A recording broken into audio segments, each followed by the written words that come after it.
Welcome back. It's still focused on Kenya. I still got Julius here, Elizabeth, and Joseph. Joseph, let's talk about the issue of tribalism in Kenya. The Kikuyus, the Luos, so many, about almost 50 tribes in Kenya, and politicians are taking advantage of this. Is it not something we have to address apart from the land issue? I think it's important, but as I said much earlier, I think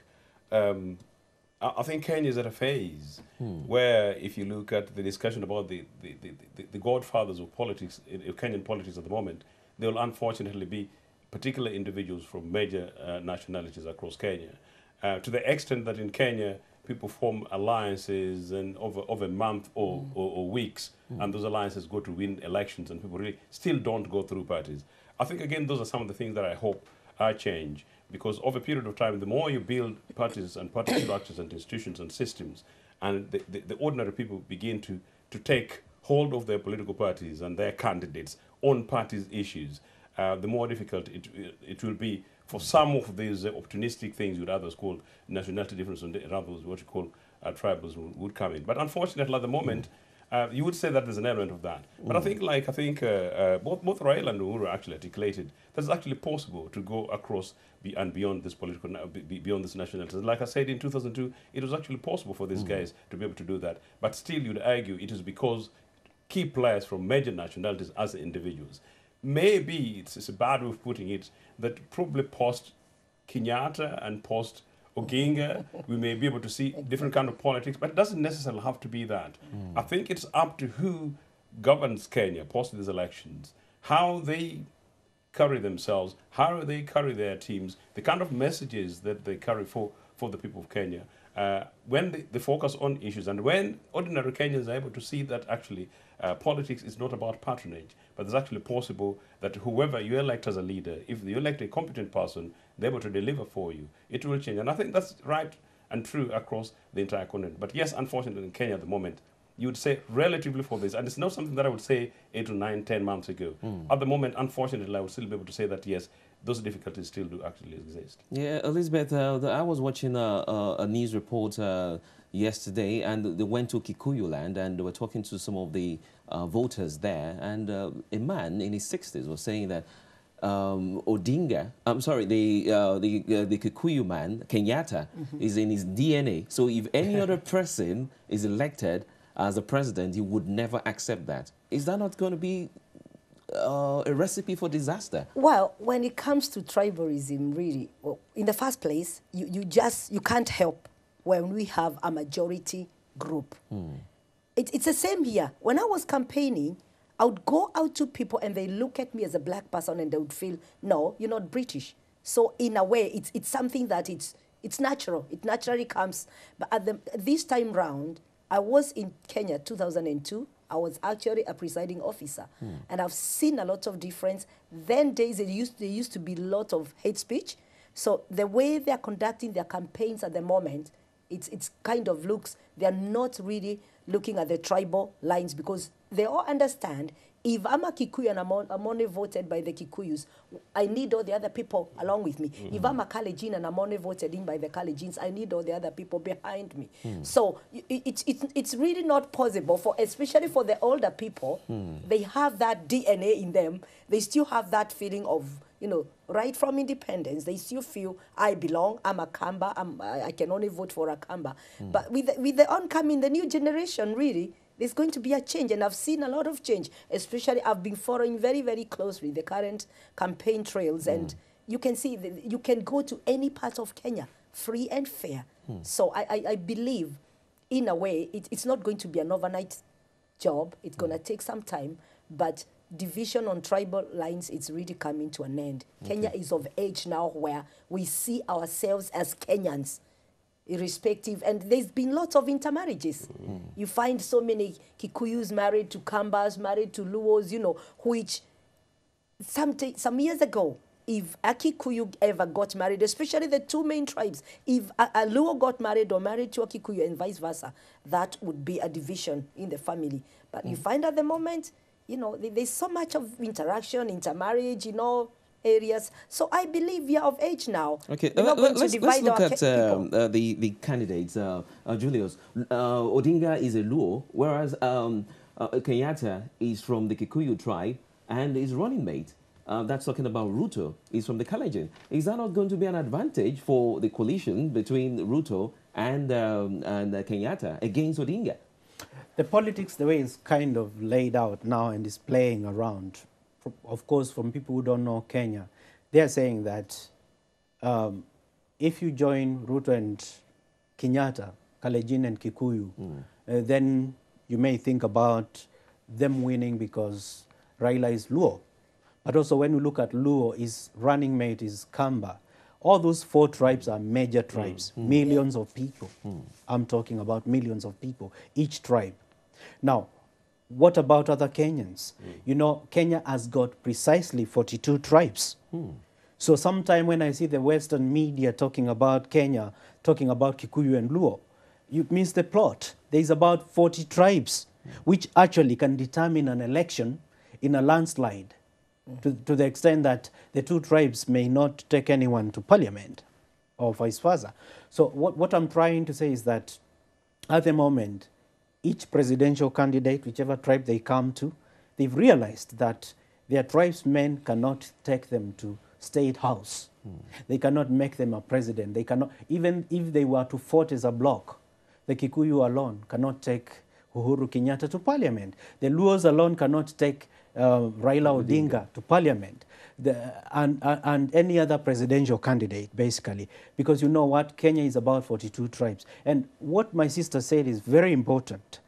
Politics, and when we talk about tribalism in Kenya, we are not talking about the common man, the common interaction, because the people are innocent. They don't care who comes from where. Hey, my employer could be a Kikuyu. He's my boss. Okay. He gives me my daily bread. The work I work for their company. It doesn't matter. Okay, let's take a break now and go to Kenya and talk to the common man on the street. Their reactions to the presidential candidates' speeches. Do they really believe them? Or what do they think about the presidential debate? Over to Nairobi.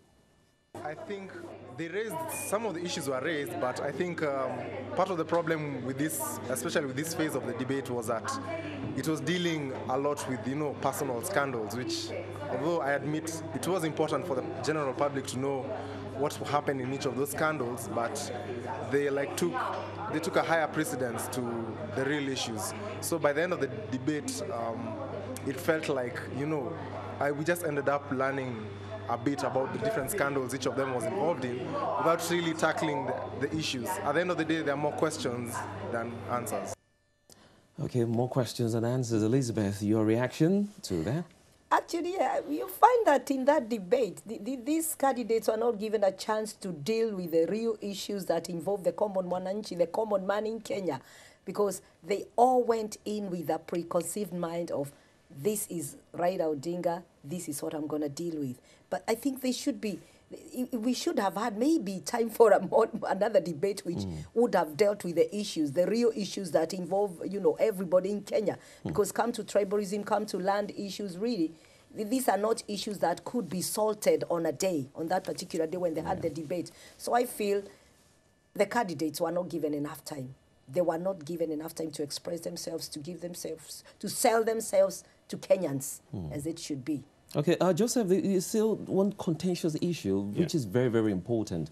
The displaced people from the 2007 elections, a lot of them are still landless, they still don't have homes. Yeah. And you still expect them to vote and still have a lot of hope in the system. Actually, I'm not quite sure how the system has worked to ensure that all these other people vote. I don't have the latest authoritative position on that, but I really hope it does. But it's probably the more reason why next week's elections should go peacefully, and we pray it should go peacefully, and it should come out with a leader with consensus, whether it's first round or otherwise, but whether there's an overall winner next week or not, that whoever eventually emerges as the leader should take the lead and responsibility to try and deal with some of these other things. In fact, talking about some of these other guys back in camps, I need to go back very quickly to say this.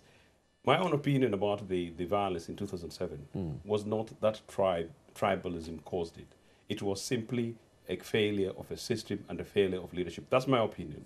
I think that had it been the case that all the information was provided, all the civic education was done, all the ordinary citizens had the confidence about the truth and information in their hands, these things would not have happened. Okay. It is the case in Kenya, and it's the case across Africa. Most of the election violences that occur, regardless of the magnitude, is because of some of these other things. So I thought maybe it's an important point to make. But really, on this, it's a shame, really, that Kenya should go through this. And indeed, it took a rather longer time for these guys to deal with many of these other people in camps. Not only that, but Kenya has Dadaab, which is the largest refugee camp in the world, holding Somalis. And you'd imagine probably that the Kenyan leaders, and I think all the key players in this, Uhuru Kenyatta, Raila Odinga, both of whom are senior guys in government, and indeed the retiring Kibaki, need to take responsibility for this, that actually they really ought to have been able to do better. Okay, Julius, let's look at why is it taking so long to sort out the issues of displaced people since 2007? And the same candidates who have been in government are campaigning. So why should you expect them to go there and campaign and expect them to vote for them? And they're still in these camps over the years. If you were listening to the presidential debate, what came out of it and what I got out of it basically was that the budget to kind of, resettle the IDPs was there. Uhuru Kenyatta was talking about 2 billion shillings. But as into the land which was to be bought to take them and settle them to, we also heard about politics of Uhuru Kenyatta offering land. And also, according to the Martha Karua, the presidential candidate as well, she was talking about Uhuru Kenyatta offering the land, and also at the same time, he's also the finance minister. So exorbitant prices for the pieces of land. So there are issues touching on who was doing what. And I call it kind of a bureaucratic stunt, grinding to, coming to stop bureaucratic processes. And also, why? Because also the people who are supposed to facilitate these processes and could it be the corruption out of corruption that we're still having problems with the IDPs not being resettled ever since? You can call it also as in terms of corruption as well, because it's not that the money was not there to resettle them. It's not that also the fact that the land could not be bought, because the money was there. You can buy land any other part of the country. You have people with 100,000 acres of land, like the Lord Dilamias of this world, and you have also the Kenyatta family, but also there is government land. Settling them was key priority, but politics has been playing a lot in it, the whole issue, but also to talk about the facilitation of the process. Because at the end of the day, if you were to resettle these people and you are serious government intending to do that, you say, excuse me, where did you come from? You left a land and you ended up being displaced. Where are you coming from? And they will tell you, I came from this location, this is where my land was, and you tell them, come on, let's go back where you came from. And you settle them where they were. But there has been, because you know why they left in the first place, it was because of fear. Fear for their life. Yeah, but Julius, and therefore, the same thing is happening. It will take government. Even this week, it will take government. Thousands of Kenyans have left their like in Kibera. A lot of them had to leave. And people are displacing themselves, even before the violence that they are expected. I can say this. If you suffered, if you are a victim of violence, whatever way it is, you definitely be concerned, because at the end of the day, where were you a victim of violence? Because of an election. And now you see another election coming in, you definitely will be rightful, allowed to freak out, to fear for your life. And if people can go, fine. But as in terms of Mathare, Kibera, we are talking about criminality, not politics. You are seeing some gangs coming to burn houses. Now, when a gang comes to burn houses, that's criminal elements, which the government can fight and stamp out and arrest these people and put them behind bars, okay? But so it's nothing to do with politics. A lot of them are having guns. We had reports of machetes coming in, especially in the rural areas. They are being transported ahead of Monday's election. So I won't say machetes are being transported anywhere, I know. But when you talk about, if you're talking about Turkana area, it's a different historical issue of castle rattling, whereby some community will come, take cows and animals of another community. So they want to use and the they have- election period to, So- to perpetrate this No, evil. it's always been there. It's always been there. But at the moment, it's being focused on because of having heard of post-election violence. Any violent move will be on spotlight. Okay. But I think that's a problem that has always been there. I Okay, don't let think me it quickly worries go anyone. back to Joseph about the issue of the International Criminal Court in The Hague. Two of the candidates, Ruto and Kenyatta, will be facing the court, even if they are sworn in as president. Yep. Is it not embarrassing for the nation of Kenya? And apart from that, why is it that people are asking the question, why didn't we have Odinga and Kibaki at the ICC facing the same charge? I think it's a shame, really, although there is a bit of relief that I think the ICC is reorganized its date to a later part, meaning that if we do not have, if Kenyatta won either first or second round, he may still have some time to put his house in order. You know, there's him and Ruto.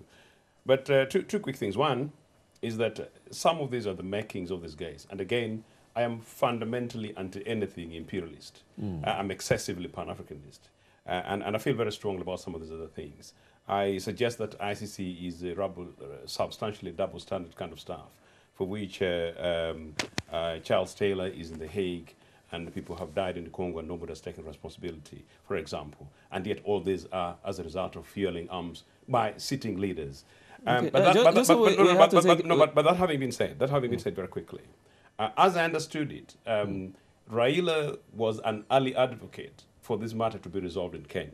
Okay. And incidentally, Ruto and Kenyatta Didn't go for that.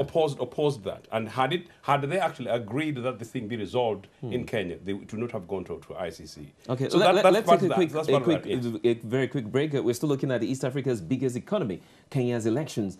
When we come back, the panelists will look at measures that could be taken to avert a widely predicted post-election violence in Kenya, even the devolution of power. For the first time, we're seeing it in Kenya. Focus on Kenya returns in a moment.